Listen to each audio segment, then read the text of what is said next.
14 analysts cover this stock. 64% of them rated a strong buy. The remaining 36%, regular buy.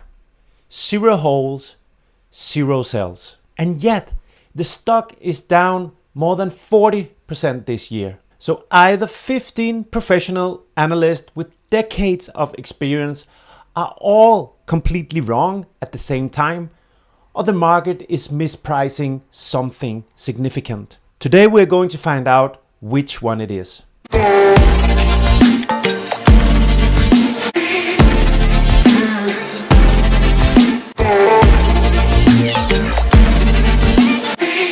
Welcome back. Today we are diving into D-Wave Quantum. The ticker is QBTS, and I'm going to walk you through the full research report we published yesterday, including the bull case, the risks, and exactly what the chart is telling us right now. And as always, this is not financial advice. Do your own due diligence.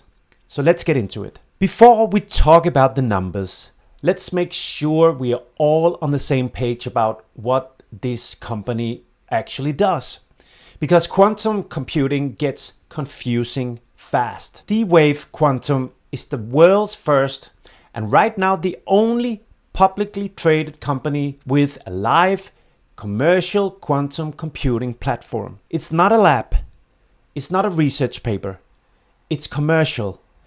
Paying enterprise customers. Real revenue.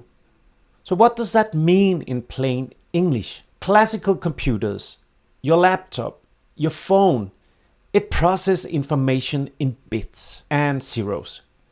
Quantum computers that process information in qubits, which can exist in multiple states simultaneously. So that means for certain types of problems, specifically optimization problems, quantum computers can find solutions exponentially faster than anything classical computing can do. So think about it this way. If you're trying to find the most efficient delivery route across 10,000 addresses, a classical computer has to work through combinations one by one. A quantum annealer like D-Wave's Advantage 2 system, which runs over 7,000 qubits, attacks all the possibilities simultaneously. That's why their customers are in logistics, financial services, pharmaceuticals, defense, any industry where optimization at scale is a competitive advantage. And here's the part that really matters. D-Wave isn't just selling access to this technology, they are generating real growing revenue from it. So let's take a look at the numbers because this is where the story gets interesting. 2025 revenue came in at $24.6 million. That's 179% growth year over year. And gross margins are 82.6%. That's software level margins on a hardware and cloud business.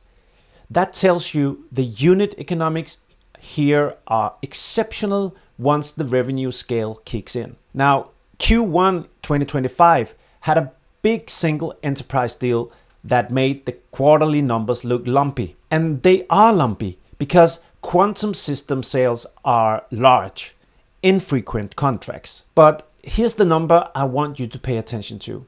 In January 2026 alone, D-Wave booked over $30 million in new businesses. 30 million in 1 month.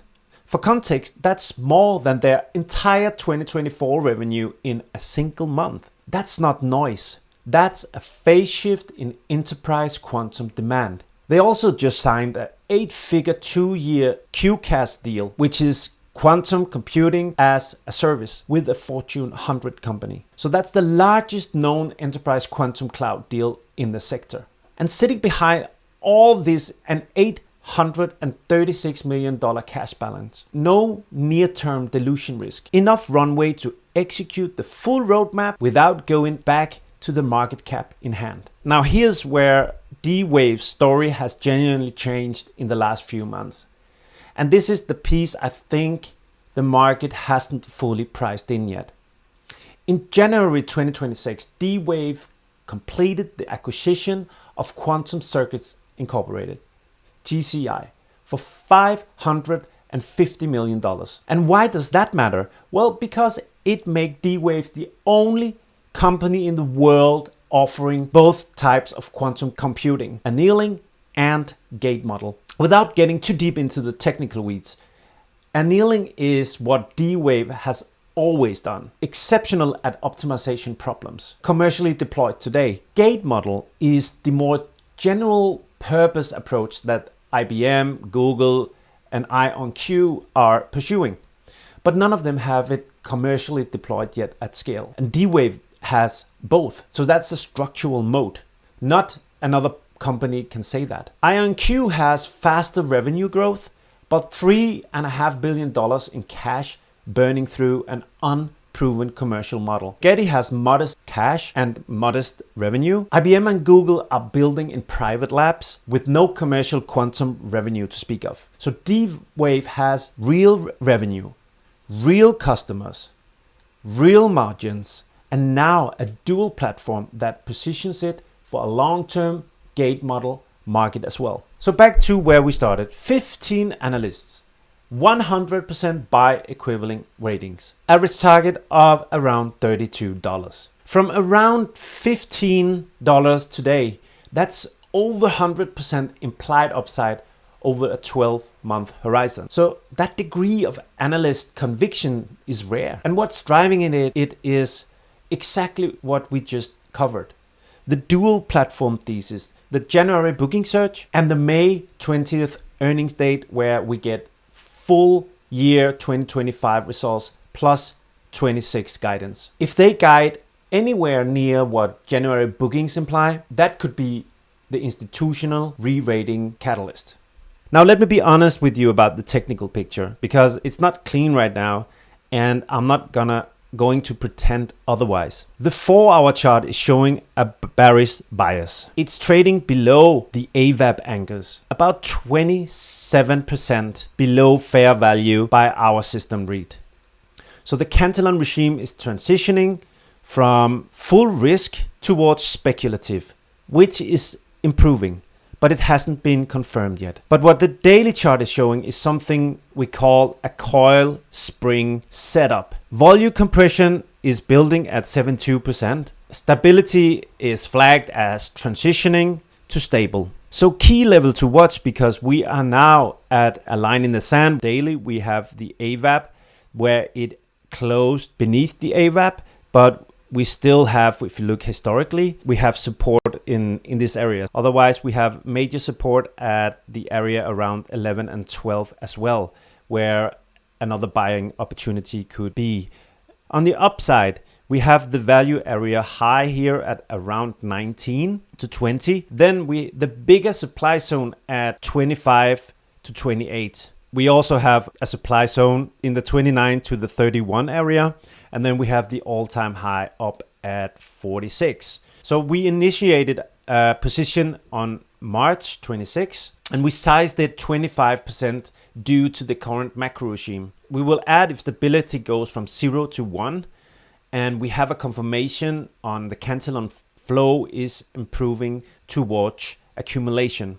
Right now it's speculative, which is not an environment that I want to trade in. But if we can get on the other side of this turmoil with war and the oil and inflation, then I see a very good upside. I want to spend a minute on risk, because any research that doesn't do this isn't worth your time. First, dilution. The QCI acquisition included 300 million in stock. There's ongoing ATM pressure. Monitor the share count. If revenue isn't growing faster than the dilution, the thesis weakens. Second, there's no path to profitability on a clear timeline. D-Wave is still reporting significant gap losses.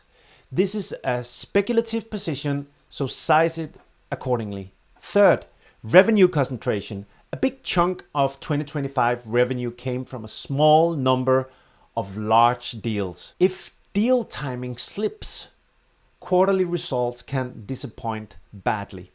And this market punishes misses hard. Fourth, competition like IonQ, IBM, Google all have significantly more resources for gate model R&D. If error correction advances faster than expected, the commercial value of annealing could compress. The QCE acquisition is a hedge, but it's not a guarantee. And finally, macro. Quantum stocks are highly correlated with risk sentiment. A broader tech sell-off pressures QBTS regardless of what the fundamentals say. We are now in a full risk-off environment. That is real. So here's where I land on this.